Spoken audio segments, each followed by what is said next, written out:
Hi guys! Welcome back to my channel!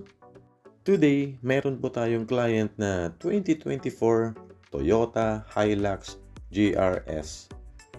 Itong Hilux na to, 1 week pa lang po. So, ang gusto ni client, i-upgrade po yung stock na gulong nito. Tapos, ang gagamiting mags yung stock. Tapos, iti-trade in na rin po niya yung stock na gulong po niya para makabawas po dun sa i-avail po niyang bagong gulong. Tapos ang gusto niyang gulong, yung hybrid na tires. Ayaw niya kasi ng all-terrain po. Ang size ng stock po nito, 265 65R17. Tapos gusto niya na lumaki yung gulong. So ang ilalagay po natin, 265 70R17. So tara, samahan niyo po ulit ako.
Ito po yung ilalagay po nating gulong, itong Monster RT Hybrid.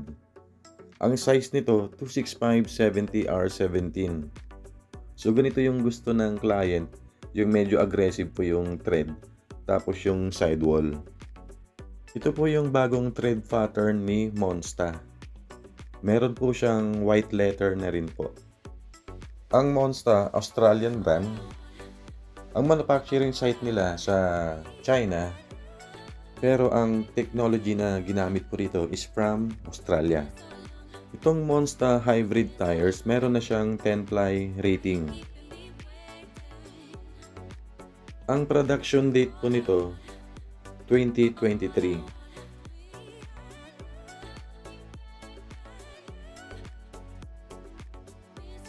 Ngayon, itatapat po natin tong gulong na to dito sa sasakyan po niya.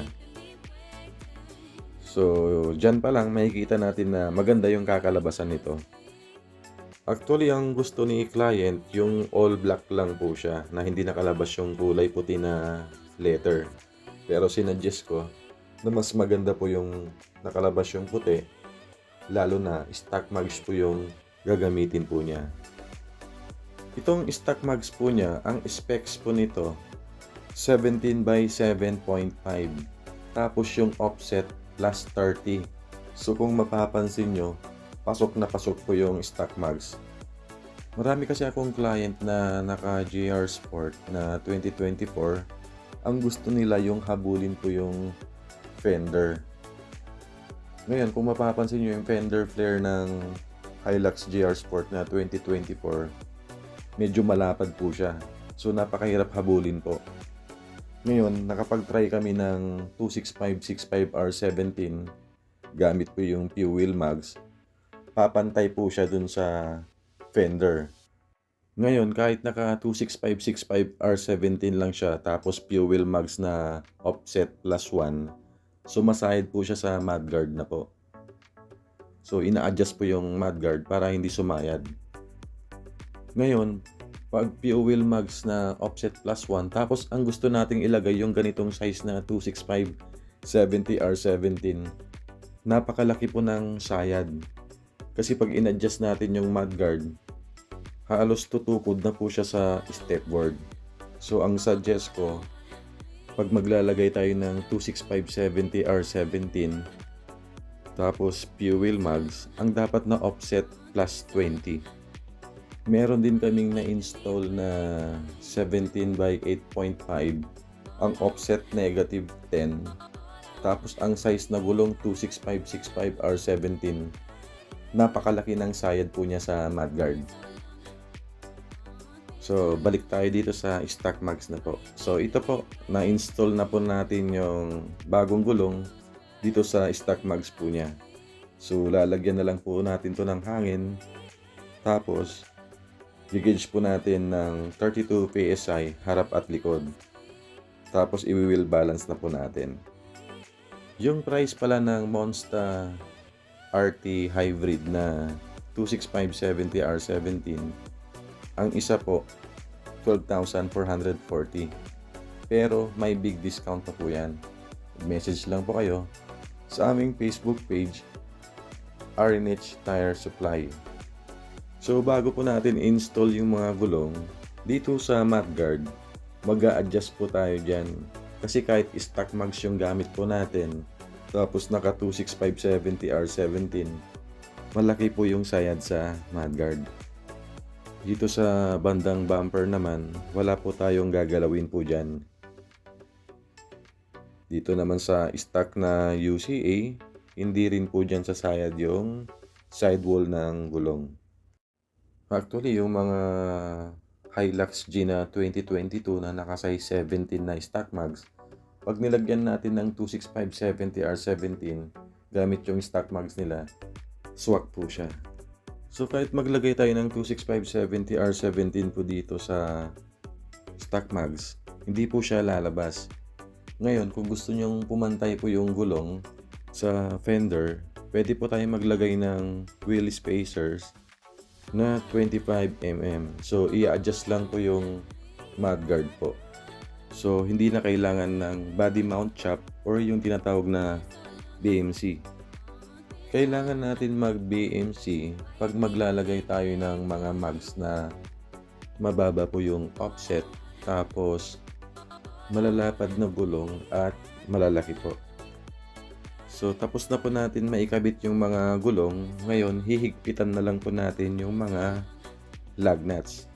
Pagkatapos nito, i-check na po natin yung sayad ng gulong. So ito po, pag full turn po ni client, ayan, nakadikit na po siya sa mudguard. So ang kailangan natin gawin, i-adjust po natin konti yung mudguard po niya. Tapos dito naman po sa bandang bumper, malayo po siya. Ito po, tinatanggal muna yung mudguard. Tapos doon sa ilalim ng fender liner, meron po tayong tutupiin po dyan, para mamaya pag tinulak po natin yung mudguard, may clearance na po siya.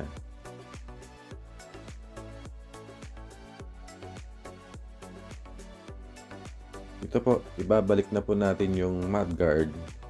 Tapos, i-adjust na po natin siya ngayon. Para mamaya, pag full turn, malaki po yung wheel clearance. So, ayan, tapos na po. So, pag full turn ng gulong, so makikita nyo malaki na po yung clearance. So, hindi na siya nakadikit. So, dito sa bumper, wala talagang sayad po dyan. Ngayon, i-check din po natin yung upper control arm nito. So, ito po. May clearance naman po siya. So, hindi nakadikit yung gulong. So, safe na po yan. Tapos na po yung installation. So, ngayon, check natin yung gulong. Kasi sabi ko kanina, hindi lalabas yung gulong na to kahit lagyan natin ng mas malaking gulong. So, ayan nga po. Pasok pa rin po siya. So, pag naglagay tayo ng wheel spacers na 25mm, papantay po siya. Pag gumamit pala tayo ng aftermarket na mags dito sa GR Sport 2024, pag size 17, pag naglagay tayo ng 265/65R17, i-adjust pa rin yung mudguard. Tapos pag size 18 naman, 265/60R18 yung ilalagay natin, i-adjust din yung mudguard. Tapos pag size 20, kasya naman kahit stock suspension, ang tamang size 265/50R20, i-adjust lang din natin yung mudguard. So ito na po yung Hilux GR Sport nila na naka Monster RT Hybrid 265/70R17. Kung mayroon kayong mga katanungan, mga inquiries, pwede nyong i-comment po dito sa baba or i-message po kami sa aming Facebook page, RNH Tire Supply. At meron din akong ginawang isang Facebook page, yung RNH Tire Supply Vlog. Pwede rin kayong mag-message po doon. So hanggang dito na lang po ang video na to. Kung nagustuhan mo ang video na to, please like and subscribe. Ride safe guys! Bye!